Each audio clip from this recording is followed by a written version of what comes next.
Greetings everyone. நம்ம daily prelims point of view 5 questions பார்க்குறோம். இன்னைக்கு என்ன questions இருக்கு அப்படிங்கறத பார்ப்போம். First question, polio virus infection has been detected since 2011 in which state of India அப்படின்னு கேட்டிருக்காங்க. ஸோ சமீபத்தில் எங்க போலியோ வைரஸ் அட்டாக் நடந்திருக்கு அப்படின்னு பார்த்தோம்னா மேகாலயால நடந்திருக்கு.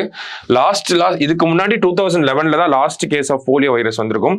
இந்தியா போலியோ ஃப்ரீ கண்ட்ரியா 2014ல வந்திருப்பாங்க. ஓகேங்களா, போலியோ ஃப்ரீ கண்ட்ரி அப்படின்னு சொல்லி யார் சொல்லியிருப்பாங்க அப்படின்னு பார்த்தோம்னா இந்தியாவை போலியோ ஃப்ரீ கண்ட்ரின்னு யார் சொல்லியிருப்பாங்க அப்படின்னா WHO வந்து நமக்கு சொல்லியிருப்பாங்க. சரியா, அடுத்தது The memorial of Jam Sahib is situated in Poland. So சமீபத்தில் இவருக்கு வந்து ஒரு மெமோரியல் ஓப்பன் பண்ணியிருப்பாங்க. போலாண்டில் இருக்கக்கூடிய வார்சா அப்படிங்கிற சிட்டியில் வந்து போலாண்டோட கேபிட்டல் தான் வார்சா. ஸோ வார்சால இவருக்கு ஒரு மெமோரியல் ஓப்பன் பண்ணியிருப்பாங்க. எதுக்காக அப்படின்னு பார்த்தோம்னா செகண்ட் வேர்ல்டு வார் அப்போ அந்த போலாண்டில் ஜூவிஷ் பீப்புள் வந்து இருப்பாங்க. ஸோ அவங்களோட குழந்தைகள் எல்லாம் நிறைய பேர் வந்து இந்தியாவில் வச்சு இவர் பார்த்துப்பார். ஓகேங்களா, கேர் பண்ணியிருப்பாரு. ஸோ அதுக்காக அவரை நினைவு கூட்டும் வகையில் ஜாம் சாஹிப் அவர்களுக்கு வார்சா போலாண்டோட கேபிட்டலாக இருக்கக்கூடிய வார்சால ஒரு மெமோரியல் வந்து ஓப்பன் பண்ணியிருக்காங்க. சரியா, அடுத்தது who is the Indian featured in Global Finance Magazine's Central Banker Report 2024 அப்படின்னு கேட்டிருக்காங்க.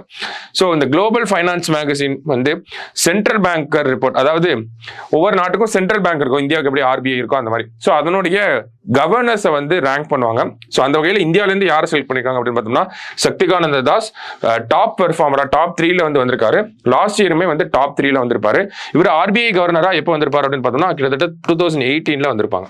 சரியா, ஸோ அடுத்தது Which of the following iconic cricket stadium is set to host its first ever women's test match அப்படின்னு கேட்டிருக்காங்க.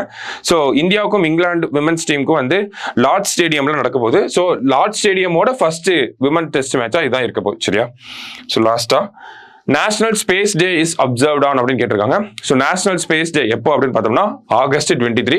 So Chandrayaan 3 August 23, 2023 அப்போ மூனோட south போல்ல போய் land ஆயிருக்கும். So அதை தான் நம்ம நேஷனல் ஸ்பேஸ் டேவா அப்சர்வ் பண்றோம். சரிங்களா, ஸோ இன்னைக்கு ப்ரிலிம்ஸ் பாயிண்ட் ஆஃப் வியூல 5 கொஸ்டின் பார்த்துருக்கோம்.